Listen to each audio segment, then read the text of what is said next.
नहमदुहु व नसल्ली अला रसूलिहिल करीम अम्मा बअद फ़अऊज़ु बिल्लाहि मिनश शैतानिर रजीम बिस्मिल्लाहिर रहमानिर रहीम।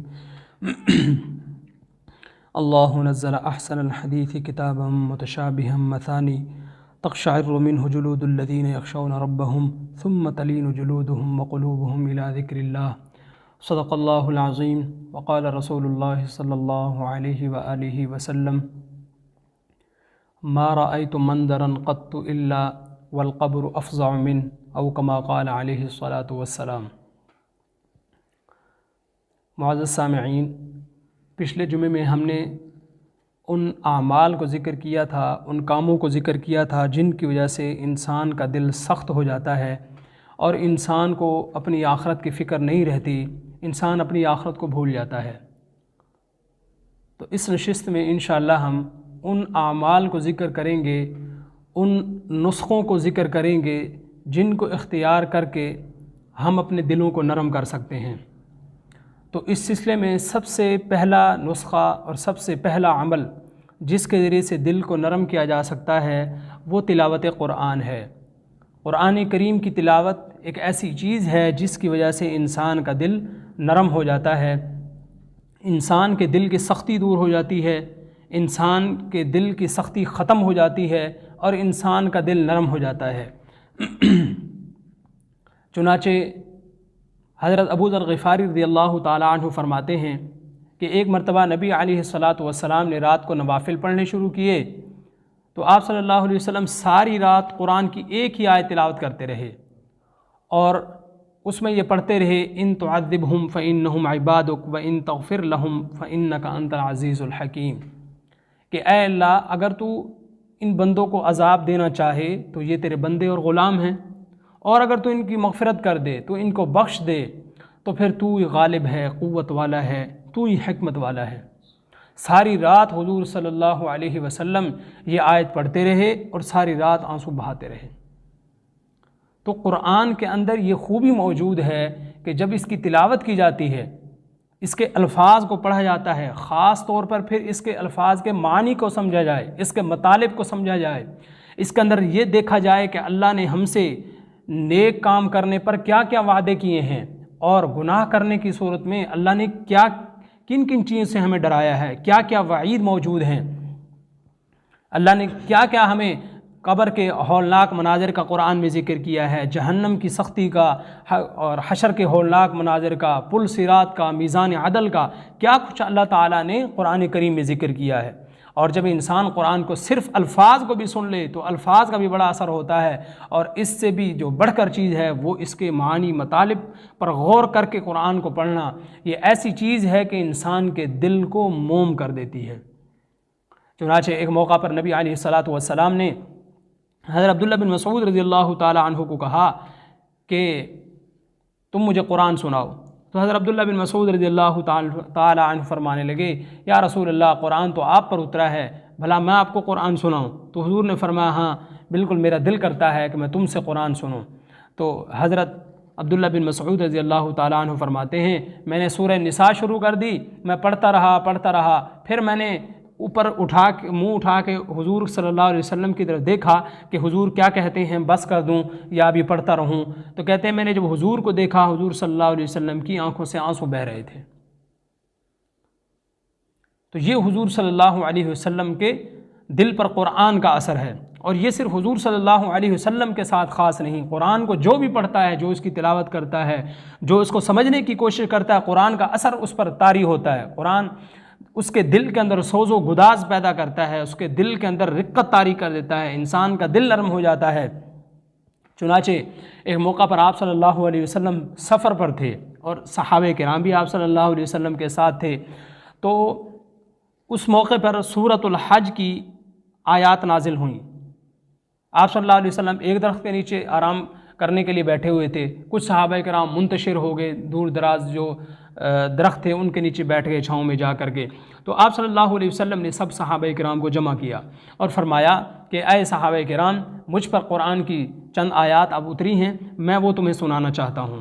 तो आप सल्लल्लाहु अलैहि वसल्लम ने वो आयत पढ़ी, सूरतुल हज की इब्तिदाई 2 आयत, कि या अय्युहन्नासुत्तक़ू रब्बकुम इन्न ज़लज़लतस्साअति शैउन अज़ीम, ऐ लोगो अपने रब से डर कर ज़िंदगी गुजारो कि बेशक क़यामत का ज़लज़ला बहुत ही वहशतनाक होगा, बहुत ही वहशतनाक होगा क़यामत का ज़लज़ला। फिर कि या अल्लाह कितना वहशतनाक होगा। अल्लाह ताला ख़ुद फरमाते हैं यौम तरौनहा तज़हलु कुल्लु मुर्दिअतिन अम्मा अर्ज़अत व तज़अु कुल्लु ज़ाति हम्लिन हम्लहा व तरन्नास सुकारा व मा हुम बिसुकारा वलाकिन्न अज़ाबुल्लाहि शदीद। अल्लाह ताला फरमाते हैं मुखातब, जिस दिन तू देखेगा कि दूध पिलाने वाली माँ अपने बच्चे को सीने से अलग करके फेंक देगी, और जिस औरत को हमल होगा उस खौफनाक दिन की वजह से, उस खौफनाक घड़ी की वजह से उसका हमल गिर जाएगा, और तो लोगों को इस तरह देखेगा जैसे नशे की हालत में हैं, कभी खौफ की वजह से उन पर नशा तारी हुआ हुआ है, उनकी टांगें उनके कदम लड़खड़ा रहे हैं। व मा हुम बिसुकारा, अल्लाह ताला फरमाते हैं हालांकि उन्होंने कोई नशावर चीज़ इस्तेमाल नहीं की हुई होगी, वो खौफनाक घड़ी ऐसी होगी कि इंसान घबराया हुआ होगा, लरज़ा हुआ होगा।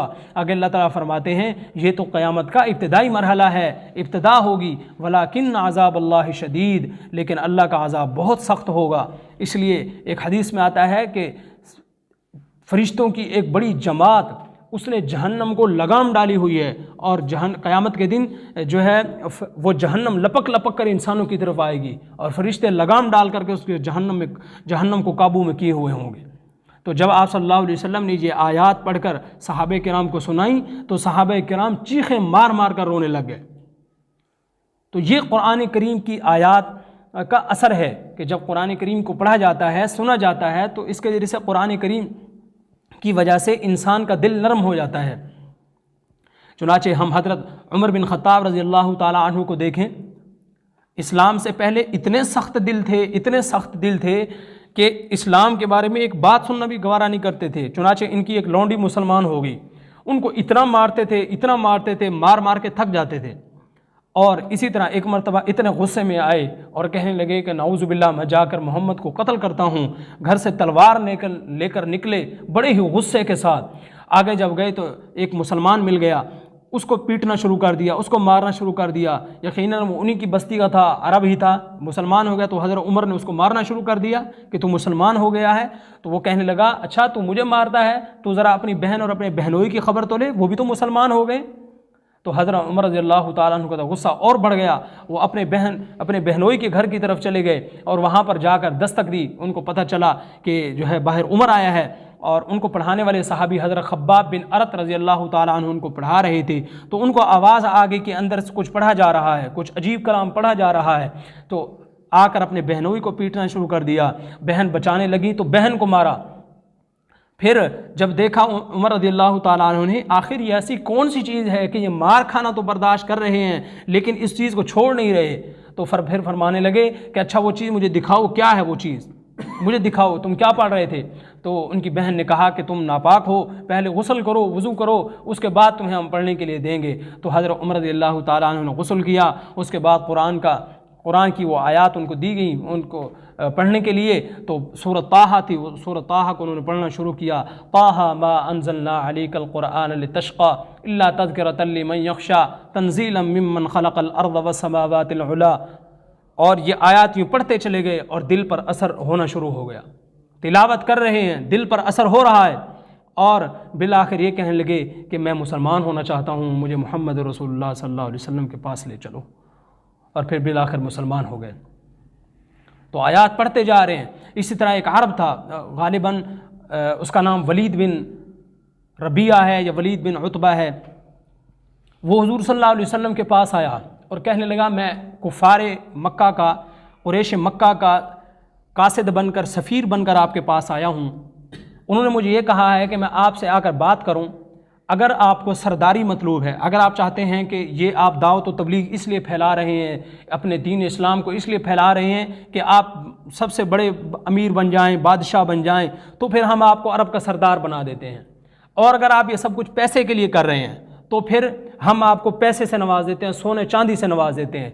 और अगर आप ये इसलिए कर रहे हैं कि आप औरतों से शादी करें तो हम अरब की खूबसूरत लड़की से आपका निकाह करवा देते हैं। आप सल्लल्लाहु अलैहि वसल्लम ने उसको कहा, तुम्हारी बात पूरी हो गई? तो उसने कहा जी। तो हुजूर सल्लल्लाहु अलैहि वसल्लम ने सूरह हामीम सजदा की तिलावत शुरू कर दी। हुजूर सल्लल्लाहु अलैहि वसल्लम कुरान पढ़ते जा रहे हैं, कुरान पढ़ते जा रहे हैं। ये सूरत पढ़ रहे थे, इसमें पिछली कौमों का जिक्र है और जो पिछली कौमें कैसे हलाक हुई, क्यों हलाक हुई, उसका जिक्र है। तो उस शख्स ने हुजूर के मुंह पर यूँ हाथ रख दिया। उसने कहा, ए मोहम्मद बस कर, मेरा दिल फट जाएगा। तो कुरान की तासीर इतनी है कि इंसान जब इसको पढ़ता है, इंसान जब इसको सुनता है तो ये दिल को नरम कर देता है। क्यों? इसके अंदर क्योंकि ये कुरान बात है, ये अल्लाह की बातें हैं जो अल्लाह हमसे कर रहा है, जो अल्लाह हमें बता रहा है कि मेरे बंदो तुम दुनिया में इसलिए आए हो, दुनिया में तुम्हारा ये मकसद है। और फिर अगर तुम अल्लाह के रास्ते को छोड़ दोगे, जैसे कि पिछली कौमों ने छोड़ दिया, तो फिर तुम तबाह हो जाओगे, दुनिया और आखिरत में तुम्हारा नुकसान है। और अगर तुम इस किताब पर अमल करने लग जाओगे, इस किताब को मजबूती से पकड़ लोगे, तो जिस तरह पिछली कौमें कामयाब हो गई, पिछले लोग, पिछली अंबिया की उम्मतों के लोग कामयाब हो गए, ऐसे तुम भी कामयाब हो जाओगे। इसी तरह हज़रत तुफ़ैल बिन अम्र दोसी रज़ी अल्लाह अन्हु का वाक़या है। अरब की यह आदत थी कि जब कोई मक्के से बाहर से कोई शख्स मक्के में आता तो वहाँ पर लोग उनको कहते कि तुम मोहम्मद के पास ना जाना, वहाँ वो जादूगर है, वो जो है तुम्हें बातों में सुना के तुम्हें फिसला देगा और अपना गर्विदा बना लेगा। तो तुफ़ैल बिन अम्र दोसी कहते हैं कि मैंने सोचा कि लगता है ये जिस शख्स के बारे में बता रहे हैं उस पर कोई जादू वगैरह का असर हो गया है, इसलिए उसकी ये कैफियत है। ये फरमाते हैं कि मैं एक मंत्र पढ़ा करता था, मैं जिस पर वो मंत्र पढ़ के दम करता, फूंक मारता, वो बंदा ठीक हो जाता था सामने वाला। तो कहते हैं मैं इस नीयत से मैंने सोचा कि मैं ज़रूर जाऊँगा, ताकि अगर उसकी ये हालत है तो मैं जाकर उस पर दम करूँगा, वो ठीक हो जाएगा। तो कहते हैं मैं उनके पास पहुँच गया, हुजूर सल्लल्लाहु अलैहि वसल्लम के पास। मैंने जाकर कहा कि आपका क्या दावा है, आप क्या कहते हैं लोगों को? तो आप सल्लल्लाहु अलैहि वसल्लम ने फरमाया, इन्नी रसूलुल्लाह, मैं ये कहता हूँ मैं अल्लाह का रसूल हूँ, मैं अल्लाह का कासिद हूँ, मैं अल्लाह का पैगाम पहुँचाने वाला उनका पैगंबर हूँ। उनका एक पैगाम है और तौहीद और रिसालत का मैं वो लेके आया हूँ। तो हज़रत तुफ़ैल बिन अम्र दोसी कहते हैं मैंने कहा अच्छा आपके पास दलील क्या है? तो वो कहते हैं कि हुजूर ने कुरान की तिलावत शुरू कर दी। हुजूर कुरान पढ़ते जा रहे हैं, पढ़ते जा रहे हैं। मैंने कहा ऐ अल्लाह के रसूल मुझे कलमा पढ़वा दीजिए। तो कुरान के अल्फाज का इतना असर है कि इससे इंसान का दिल नरम हो जाता है। हज़रत मैमून बिन मेहरान रज़ियल्लाहु रहमतुल्लाह अलैह, ये हज़रत हसन बसरी रहमतुल्लाह अलैह के दौर के हैं, एक ही ज़माने के, और बहुत बड़े मुहद्दिस, बहुत बड़े अल्लामा हैं। एक मरतबा इन्होंने अपने बेटे को कहा कि मुझे हसन बसरी के पास ले चलो। चुनाचे हसन बसरी के पास इनको लाया गया, दरवाजे पर दस्तक दी तो उनकी लोंडी निकली। तो उन्होंने कहा उस नौजवान लड़के को कि तू इस बूढ़े को जो यहाँ लेके आया है मिलवाने के लिए, तू खुद आ जाता। ये बेचारा इतना ज़ईफ़ुल उम्र है कि घिसटते हुए पाँव इसके ज़मीन पर लगते हुए आ रहे हैं, और तू इसको यहाँ लेके आया है। उसने कहा कि मेरा वालिद है, ये ख़ुद मिलना चाहता है हसन बसरी से, तो ये इनकी ख्वाहिश थी, मैं इसलिए लेके आया हूँ। तो जब वहाँ पर पहुँचे तो हज़रत हसन बसरी रज़ी अल्लाह रहमतुल्लाह अलैह के साथ मुलाकात हुई। तो फरमाने लगे हसन बसरी रहमतुल्लाह अलैह को कि मैं अपने दिल में ना सख्ती महसूस करता हूँ।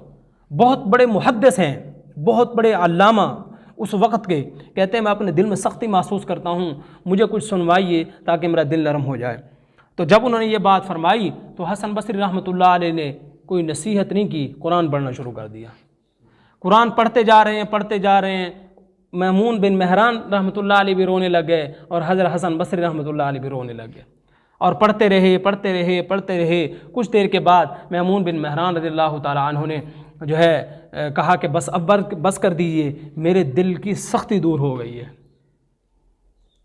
इसी तरह इमाम शाफ़ी रहमतुल्लाह अलैह, जो कि फ़िक़्ह के एक बड़े इमाम हैं, फ़िक़्ह के 4 अइम्मा में से एक बड़े इमाम हैं, ये नमाज़ पढ़ना, इन्होंने नवाफिल पढ़ना शुरू किए और उसके अंदर कुरान की तिलावत की। हादा यौम ला यंतिकून वला युअदनु लहुम फयातदिरून, सूरह मुरसलात की, कि जिसका तर्जुमा है कि उस दिन कोई बोल न सकेगा और वला युअदनु लहुम फयातदिरून, और किसी को उज़र पेश करने की मोहलत न दी जाएगी। दुनिया में तो आज हम उज़र पेश कर लेते हैं। बच्चा माँ बाप के सामने जो है, हर कोई अपने बड़े के सामने उज़र पेश कर लेता है, यार ये मसला हो गया था, ये उज़र पेश आ गया। क़यामत के दिन अल्लाह कोई उज़र नहीं सुनेंगे। अल्लाह ये बताएंगे बस तू दुनिया ज़िंदगी ऐसे गुजार के आया है, ये अपना तू नामा आमाल देख, और अब तेरा फ़ैसला होना है कि तूने जन्नत में जाना है या जहन्नम में जाना है, फिर वहाँ कोई उज़र नहीं चलेगा। इसलिए अल्लाह ताला कुरान करीम में जगह जगह पर फरमाते हैं, ऐ लोगों जो है अपनी ज़िंदगी अल्लाह से डर कर गुजारो और उस दिन से डरो जिस दिन ना ही किसी की कोई सिफारिश कबूल की जाएगी, ना ही किसी से पैसे लेकर किसी को छोड़ा जाएगा, कोई उज़्र बहाना कबूल नहीं किया जाएगा। हाँ, जिन लोगों को अल्लाह सिफारिश का हुक्म देगा, सिफारिश की इजाज़त देगा, वो सिफारिश कर सकेंगे।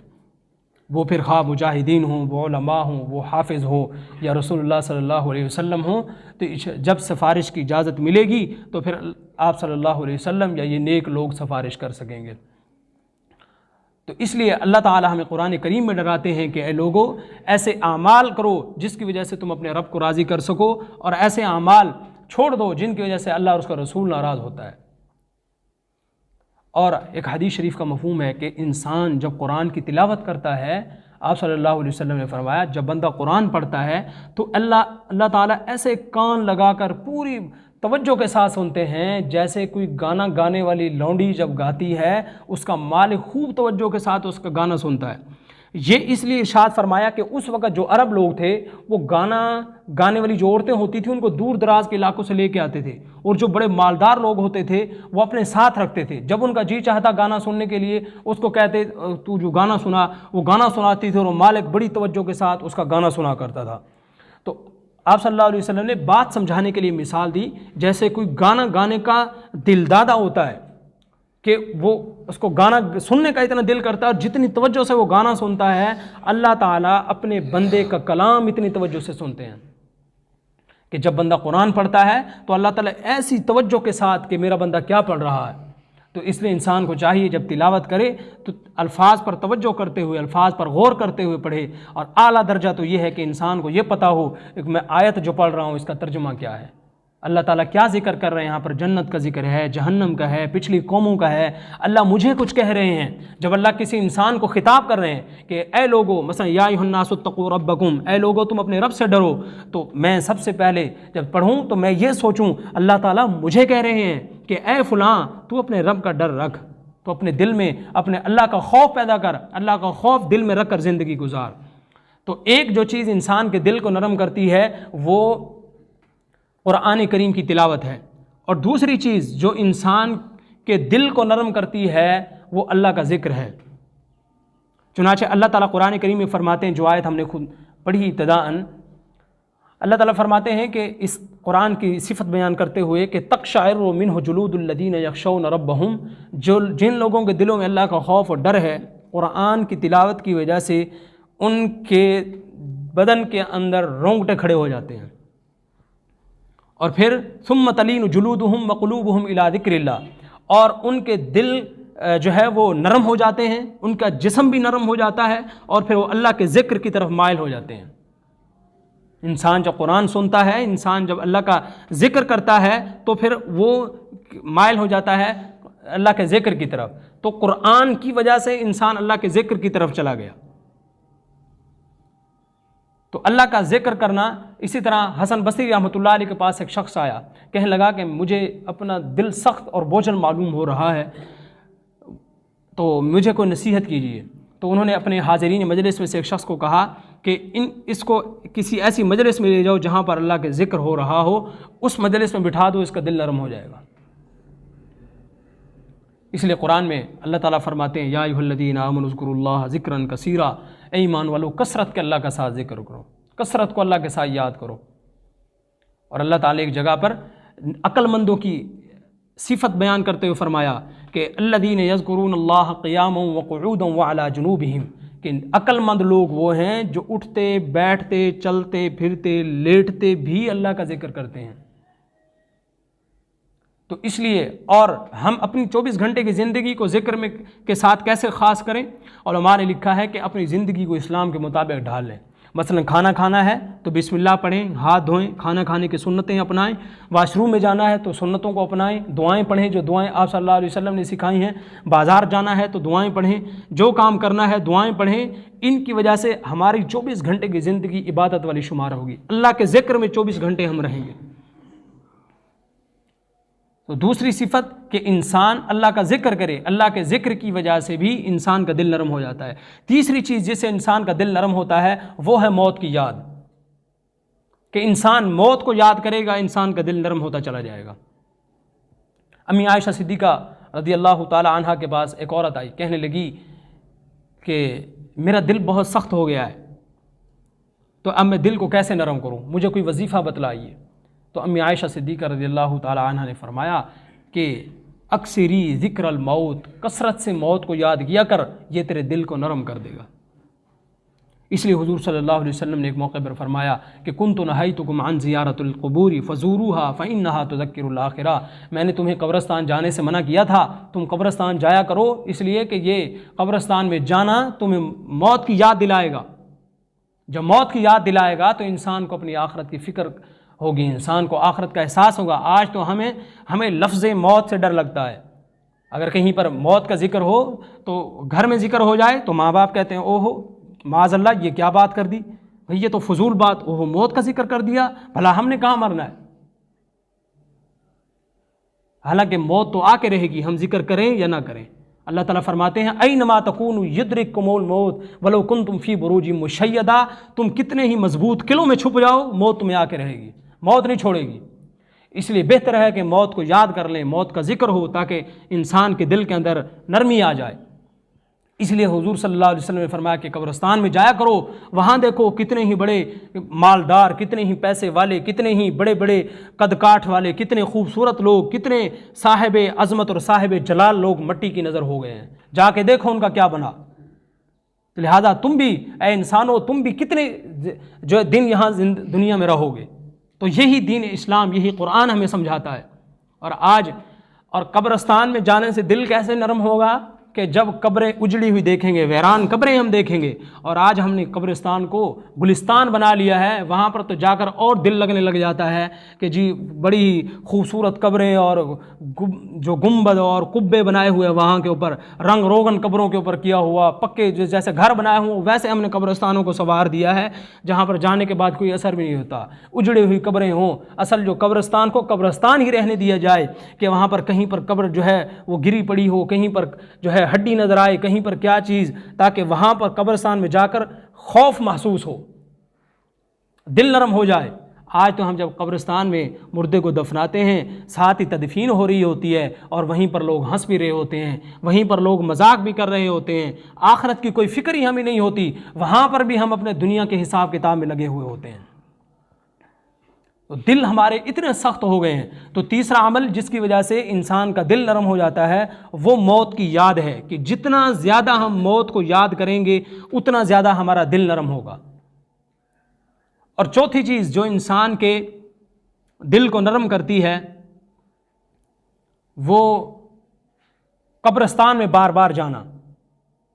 तीसरी बात कि मौत को कसरत से याद करना, चौथी चीज़ कब्रिस्तान में भी जाना, बार बार जाना, और वहाँ पर इस इबरत के लिए जाना, अपने आप को ये कहना कि ए इंसान ज़रा आज तू दुनिया में दुनिया बनाने के पीछे लगा हुआ है, आज तू चाहता है मैं बड़े से बड़ा घर बना लूँ, बड़ी कोठी बना लूँ और बड़े जो है अपना बैंक बैलेंस बढ़ा लूँ, ज़मीनें ज़्यादा से ज़्यादा ख़रीद लूँ, प्लाट ज़्यादा से ज़्यादा ख़रीद लूँ, आज मेरा नाम हो जाए मोहल्ले में, मुआशरे में, रिश्तेदारों में, उनको पता चले जी फ़लाँ मलिक साहब आ गए हैं, ये जी फ़लाँ चौधरी साहब हैं। आज हम अपने आप को समझाएँ कि ए नफ्स तेरी जगह यही कब्र है, तूने यहाँ पर आना है, तो लिहाजा तू वो चीज़ यहाँ पर लेके आ जो तुझे फ़ायदा पहुँचाएगी।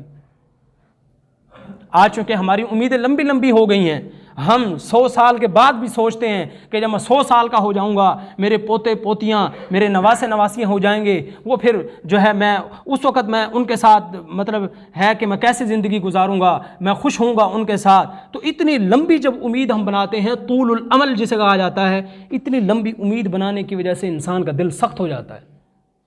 इंसान को तो ये हो कि मैं अभी ज़िंदा हूँ, जुमे तक पता नहीं मैं ज़िंदा भी रहूँगा या नहीं, मैं नमाज भी पढ़ सकूँगा या नहीं, मैं अगले जुमे तक ज़िंदा भी रहूँगा या नहीं। तो जितनी कम हम उम्मीद बनाएंगे उतनी ज़्यादा फ़िक्र पैदा होगी। और अगर हमने अपने जहन में ये बिठा लिया कि ठीक है मैं 50 साल तक कमाऊँगा, 50 साल के बाद फिर मैं ये काम करूँगा, उसके बाद 50 साल में ये काम करूँगा, जितनी उम्मीद लंबी होती चली जाएगी इंसान का दिल उतना ही सख्त होता चला जाएगा। इसलिए हदीस शरीफ का मफ़हूम है कि इंसान बूढ़ा हो जाता है मगर दो चीज़ों में जवान हो जाती हैं, एक उम्र की हिर्स और दूसरा पैसे की हिर्स। इंसान जितना बूढ़ा होता जाएगा पैसा ज़्यादा इकट्ठा करने का सोचेगा कि और माल बन जाए, और जितना इंसान बूढ़ा होता चला जाएगा उसके ये हो अच्छा यार 2 साल और जी लूँ, थोड़ी सेहत और मिल जाए, थोड़ा सा और जी लूँ, 100 साल का हूँ तो थोड़ा 120 साल पर चला जाऊँ। तो ये दो चीज़ें उसमें और जवान होती चली जाती हैं। और आखिरी चीज़ जो इंसान के दिल को नरम करती है वो नेक लोगों की सोहबत है, वो अल्लाह और उसके रसूल की बातें सुनना है, वो दीन की मजालिस में बैठना है, ऐसे लोगों की मजलिस में बैठना जो कब्र की बात करें, जो हशर की बात करें, जो कब्र के कीड़े मकोड़ों की बात करें, जो जहन्नम के हौलनाकी के तज़किरे करें, जो हशर की हौलनाक मनाज़र का जिक्र करें, जो जहाँ पर ऐसी बातें हों वहाँ पर बैठना भी इंसान के दिल को नरम करता है। और जब हमारा दिल नरम हो गया, जब ये जो दिल नरम हो गया, इसके ऊपर जो एक तह बनी हुई है गुनाहों की, जिसकी वजह से ये दीन की बातें हमारे उस तह से टकरा कर वापस आ जाती हैं, दिल के अंदर जाकर असर पैदा नहीं करती। तो जब हमारा दिल नरम हो गया तो ये सारी बातें जा कर के इंसान के दिल में रच बस जाएंगी और अपना असर छोड़ेंगी। अब यहाँ पर एक चीज़ है कि हम आमाल तो करते हैं, नमाज़ें भी पढ़ रहे हैं, कुरान की तिलावत भी कर रहे हैं और ज़िक्र व अज़कार भी कर रहे हैं, तो ये मुफीद कब होंगे? एक है नेकियों का मिल जाना, हमने कुरान की एक आयत पढ़ी, उसकी जितनी नेकियां हुआ हमें मिल गई, या हमने कुरान का एक हर्फ पढ़ा, एक हर्फ पे 10 नेकियां हमें मिल गई। एक है नेकियों का मिल जाना, एक है नेकियों का मिलना और वो जो चीज़, वो जो तिलावत हमने की है, वो जो जिक्र हमने किया है, वो जो नमाज हमने पढ़ी है, इसका हमारे दिल की ज़िंदगी पर क्या असर होता है। अब यहाँ पर दो चीज़ें हैं, हम एक काम तो करते हैं, नमाज पढ़ी, हमने नमाज का सवाब मिल गया, हमने कुरान पढ़ा, हमें सवाब मिल गया, हमने जिक्र किया, हमें सवाब मिल गया, लेकिन वो जिक्र का जो असर दिल पर होना चाहिए था वो क्यों नहीं होता? इसलिए कि हम गुनाह नहीं छोड़ते। हम जिक्र तो करते हैं, नमाज भी पढ़ते हैं, झूठ बोलना हम नहीं छोड़ते, गीबत हम नहीं छोड़ते, चुगली हम नहीं छोड़ते, दूसरों पर इल्ज़ाम तराशी हम नहीं छोड़ते, दूसरों का माल हड़प करना हम नहीं छोड़ते, लड़ाई झगड़े, ताल्लुकात का तोड़ना, ताल्लुकात को ख़त्म करना, हमसायों के साथ हों या रिश्तेदारों के साथ हों। और ये सारे जब गुनाह हम करते हैं तो उस गुनाह की वजह से वो चीज़ें अपना असर नहीं दिखा सकती। इसकी मिसाल ऐसे ही है, देखिए, जब तक परहेज़ नहीं किया जाएगा ये जो रूहानी नुस्खे हैं ये कामयाब नहीं होंगे। किसी भी जब डॉक्टर से हम दवाई लेने जाएंगे तो पहली बात यही कहेगा कि भाई ये दवाई है लेकिन परहेज़ तुमने ज़रूर करना है, परहेज़ करोगे तो तुम्हें फ़ायदा होगा, वरना ये दवाई खाने से हासिल कुछ नहीं होना। एक आदमी ऐसा है, जहर भी खाया जा रहा है, साथ तरियाक भी इस्तेमाल कर रहा है और जो है इलाज भी उसका साथ कर रहा है, जहर से बचने की दवा, उसको क्या फ़ायदा हासिल होना है? तो नेकियां सवाब मिल जाता है, गुनाहगार आदमी भी नेकियां करता है, सवाब मिल जाता है, ये नहीं है कि उसका सवाब रुक जाता है, सवाब उसको मिलेगा, लेकिन उन नेकियों की वजह से उसकी दिल की ज़िंदगी जो आबाद होनी थी वो ज़िंदगी आबाद नहीं होगी। एक काम करने की वजह से उसके दिल पर जो असर होना था, जो गुनाहों से नफरत पैदा होनी थी, जो ईमान का जो नूर है उस नूर में जो और मज़ीद इजाफा होना था, जो कैफियत का बढ़ना था, वो ये हासिल नहीं होगा। खुद कुरान करीम कह रहा है नमाज के बारे में कि जो बंदा नमाज कायम करेगा वो बुराइयों को छोड़ देगा, वो गुनाहों को छोड़ देगा, ये कुरान का ऐलान है। लेकिन हम 50 साल से नमाज पढ़ रहे हैं, हम 20 साल से 30 साल से नमाज पढ़ रहे हैं, जैसी ज़िंदगी वैसी पहले थी अब भी वैसे ही है। हालांकि नमाज पढ़ रहे हैं, सवाब हमें मिल रहा है, वजह उसकी वही है, गुनाहों को छोड़ नहीं रहे। गुनाहों को जब छोड़ते नहीं है, जो उस नमाज का असर है, जो नमाज ने दिल में जाकर असर करना है और उसके मैल कुचैल को निकाल के बाहर फेंकना है, नूरे ईमान में इजाफा पैदा करना है, वो फिर उस नमाज के अंदर इतनी जान नहीं है, क्योंकि वो जान आएगी जब हम परहेज करेंगे गुनाहों से। इसलिए तकवा भी गुनाहों को छोड़ देने का नाम है। जो बंदा मुत्तकी उसे कहा जाता है जो गुनाह नहीं करता। नेकियां चाहे वो दिन में 100 की बजाय 10 करता है, लेकिन गुनाह वो बिल्कुल भी नहीं करता, ऐसा बंदा मुत्तकी है। लेकिन अगर कोई आदमी चाहे हर दम हर घड़ी जिक्र में मुलव्वस है, जिक्र कर रहा है, हज कर रहा है, तवाफ कर रहा है, उम्रा कर रहा है, लेकिन गुनाह भी साथ करता है, तो इसको मुत्तकी नहीं कहा जाएगा। इसको नेक कहा जा सकता है कि नेकियां करता है, लेकिन इसको मुत्तकी नहीं कहा जाता, इसलिए कि मुत्तकी तकवा से है। तकवा कहते हैं किसी चीज़ से बच जाना, परहेज करने का नाम तकवा है। तो जो आदमी गुनाहों से परहेज करेगा वो मुत्तकी कहलाएगा। तो ये 5 चीज़ें, 5 नुस्खे, 5 वजीफ़े समझ लीजिए हमने आज की अपनी इस नशिस्त में ज़िक्र किए हैं, जिनके ज़रिए से दिल को नरम किया जा सकता है, दिल की बंजर ज़मीन को ज़रखेज़ किया जा सकता है, कि इससे फिर और भी समरात और फ़वाइद जो हैं वो दिल की ज़िंदगी पर, दिल की मट्टी के ऊपर फिर असरानंदाज होते हैं, मुरतब होते हैं। और फिर इंसान का दिल जब नरम हो जाता है तो फिर थोड़ी सी दीन की बात की वजह से भी उसका ईमान का जो लेवल कम हो जाता है वो और मज़ीद ऊपर चला जाता है, वो फिर और दुनिया को छोड़ देता है, वो दुनिया से किनारा कश हो जाता है कि ये कहाँ मैं इन कामों में पड़ा हुआ हूँ। तो इसलिए अल्लाह से दुआ है, अल्लाह ताला हमें इन चीज़ों को जो बातें कही गई हैं इन पर अमल करने की तौफीक नसीब फरमाए, ताकि दिल हमारे नरम हो जाएं, और दिल नरम हो गए तो फिर यूँ समझ लीजिए फिर हमें अपनी ज़िंदगी का मकसद हासिल हो गया। अमा अलीना इल्लल बलागुल मुबीन।